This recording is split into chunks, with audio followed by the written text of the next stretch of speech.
ప్రభుత్వ ఉపాధ్యాయుడు మల్లికార్జున్ రెడ్డి చెప్పిన సమస్యను పరిశీలించేందుకు ఈటీవీ చిలకలగూడ దూద్ బావిలోని ప్రాథమిక పాఠశాలను సందర్శించింది. బడికి వెళ్లేందుకు జగ్జీవన్ రావు కాలనీ నుంచి ఓ ఇరుకైన రహదారి, ఆ పక్కనే గల్లీ నుంచి మరో దారి ఉంది. ఇరుకైన సందు, దుర్గంధాన్ని వెదజల్లే మార్గం నుంచే నిత్యం పిల్లలు పాఠశాలకు వెళ్తారని స్థానికులు తెలిపారు. మరోవైపు దారి ఉన్న అవతలి వ్యక్తులు అడ్డంగా గోడ కట్టడంతో పిల్లలు బడికి వచ్చేందుకు సరైన మార్గం లేదు. క్షేత్రస్థాయి నుంచి మరిన్ని వివరాలు మా ప్రతినిధి సతీష్ అందిస్తారు. సికింద్రాబాద్ జోనల్ కార్యాలయం ముందు పిల్లల భవిష్యత్తు కోసం గత 10 నెలల నుంచి చెప్పులరిగేలా తిరుగుతున్నాడు ప్రభుత్వ ఉపాధ్యాయుడు మల్లికార్జున్ రెడ్డి. సో ప్రస్తుతం మనం ఉన్నటువంటి చిలకలగూడలో ఉన్నటువంటి దూద్ బావి ప్రదేశంలో ఉంది ఆ ప్రాథమిక పాఠశాల. దానికి చుట్టుపక్కల కూడా రహదారి లేకపోవడంతో స్కూల్కి వచ్చేటువంటి పిల్లలు చాలా ఇబ్బంది పడుతున్నారు. ముఖ్యంగా వర్షాకాలం వచ్చిందంటే కాల పిల్లలు వెళ్ళడానికి ఇబ్బంది పడుతున్నటువంటి పరిస్థితుల్లో స్కూల్కు ఒక దారి చూపించేందుకు ఆ ఉపాధ్యాయుడు పోరాడుతున్నాడు. ప్రస్తుతం మనం ఒకసారి ఆ పాఠశాలను చూద్దాం. సో ఎలా ఉంది ప్రస్తుతం? ఇప్పుడు మనం వెళ్ళే దారి చూస్తేనే ఒక ఇరుగ్గా ఉంది, చుట్టూ చిన్న చిన్న ఇల్లు ఉన్నాయి. ఆ ఇంటి నుంచి వెళితే కానీ ఈ పిల్లలంతా కూడా దారి దొరుకుతుంది. అదేవిధంగా చుట్టూ ఇక్కడ ఒకవేళ పాఠశాలలో చదువుతున్నటువంటి పిల్లలకు మధ్యాహ్న భోజనం అందించాలంటే కిలోమీటర్ దూరంలో వాహనం ఆగితే అక్కడి నుంచి భోజనం పిల్లలకు అందుతుందని చెప్పేసి చెబుతున్నారు. మరి దీనికి సంబంధించి ప్రభుత్వ పాఠశాల, ప్రాథమిక పాఠశాల ఏ విధంగా ఉంది, దీనికి నిజంగానే దారి సౌకర్యం ఉందా లేదా అనేది ఒకసారి చూద్దాం. సో ఇది ప్రస్తుతం ప్రధాన ఉపాధ్యాయుడు మల్లికార్జున్ రెడ్డి పోరాడుతున్నటువంటి ప్రాథమిక పాఠశాల. ఈ పాఠశాల కోసం, దారి కోసమే ఆయన గత 10 నెలలుగా తిరుగుతున్నాడు. అంతేకాకుండా పిల్లల్ని ఈ సంవత్సరం ప్రస్తుతం ఈ ప్రాథమిక పాఠశాలలో 100కు పైగా పిల్లలు చదువుతున్నారు. అయితే ఈ పాఠశాలకు ఈ విద్యా సంవత్సరంలో ఇంకా విద్యార్థుల సంఖ్యను పెంచేందుకు ఇక్కడటువంటి ప్రభుత్వ ఉపాధ్యాయుడు ఎంతో కృషి చేస్తున్నారు. వాళ్ళకు ఒక బంగారు భవిష్యత్తు ఇచ్చేందుకు ఈ ప్రాథమిక పాఠశాలను ఒక ఆదర్శంగా తీర్చిదిద్దేటువంటి క్రమంలో రహదారి లేకపోవడం చాలా మందికి ఇబ్బందికరమైనటువంటి పరిస్థితి ఉంది. వర్షాకాలంలో అయితే పిల్లలు రావడం లేదని చెప్పేసి చెప్తున్నారు.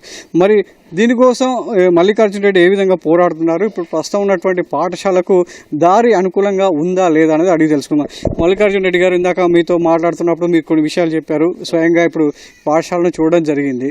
సో 3 వైపులా దారులు కనబడుతున్నాయి. సో ఏ దారి మీకు ఈ పాఠశాలకు అనుకూలంగా ఉంటుంది అనుకుంటున్నారు? అది సాధ్యమయ్యే అవకాశం ఉందా? సార్, ఇప్పుడు 2 దారులు మీరు చూశారు. 2 దారులు మాత్రం అనుకూలంగా లేవు.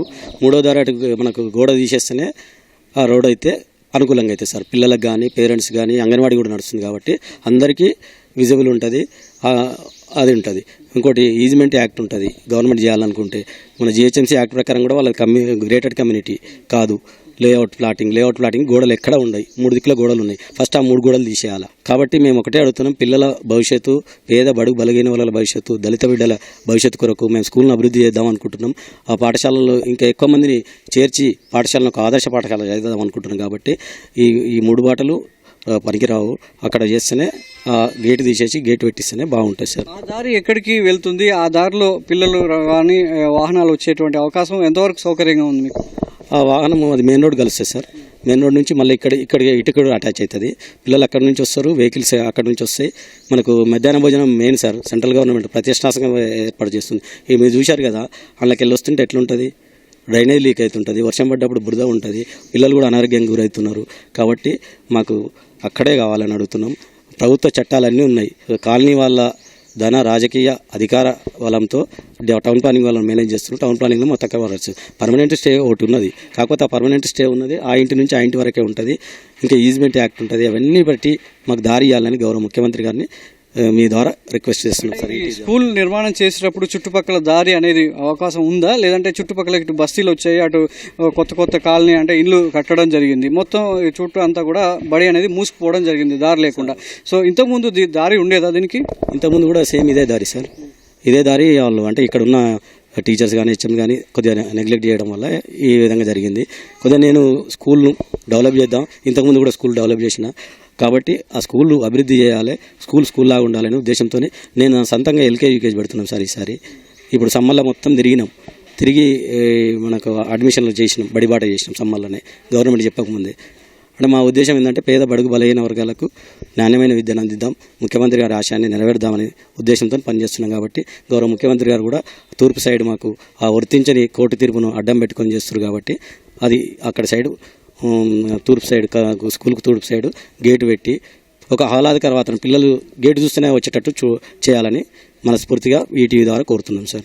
ఇక్కడ కొంతమంది స్థానికులు కూడా ఉన్నారు, చుట్టుపక్కల బస్తీలు ఉన్నారు, ఎంతమంది చాలా వరకు ఇక్కడ జీవిస్తున్నారు. కాబట్టి లక్ష్మమ్మ, ఎంతమంది మీ స్కూల్కి బడి ఉందా? పిల్లలు ఎట్లా ఇబ్బంది పడుతున్నారు రావడానికి?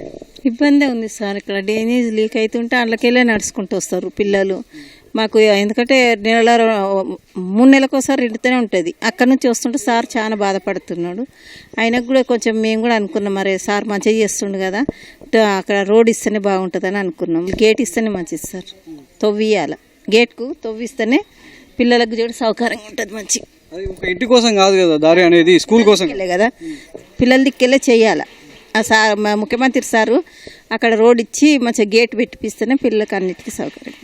ఈ మధ్యకాలంలో బడిబాటకు ప్రభుత్వం శ్రీకారం చుట్టినటువంటి నేపథ్యంలో ఈసారి ఈ ప్రాథమిక పాఠశాలలో ఎల్కేజీ, యూకేజీ కూడా ప్రారంభించడానికి ఇంటింటా తిరుగుతూ ఒక ప్రైవేట్ స్థాయిలో చిలకలు కూడా ప్రాథమిక పాఠశాలలో నాణ్యమైన ఉచిత విద్యను ఫీజులు లేకుండా ఒక బస్తీవాసులకు, బడి పిల్లలకు అందించేందుకు తను ఒంటరిగా కృషి చేస్తున్నాడు. చుట్టూ పాఠశాలకి 3 వైపులా దారులు ఉన్నప్పటికీ 2 వైపులా రావడానికి అసాధ్యం. చాలా ఇబ్బందికరమైన పరిస్థితులు ఉన్నాయి. ఒక దారి మాత్రం పాఠశాల అనుకూలంగా ఉంది. అది ప్రభుత్వం దృష్టి సారిస్తే ఈ పాఠశాలకు ఒక బాట అనేది ఏర్పడుతుంది. దాని ద్వారా పిల్లల సంఖ్య పెంచడమే కాకుండా ఈ ప్రాథమిక పాఠశాల అనుకున్నటువంటి లక్ష్యాన్ని నెరవేర్చవచ్చు అనేది ఈ ప్రభుత్వ ఉపాధ్యాయుడు మల్లికార్జున రెడ్డి ఆశయం. మరి దీనికి ప్రభుత్వం ఎంతవరకు చేయూతనిస్తుంది? ఈ బడికి తొందరలోనే బాటను వేస్తుందా? ఆ బాట మీద పిల్లలు నడిచి వస్తారా లేదా అనేది వేచి చూడాలి. కెమెరామెన్ నవీన్తో సతీష్, ఈటీవీ న్యూస్, హైదరాబాద్.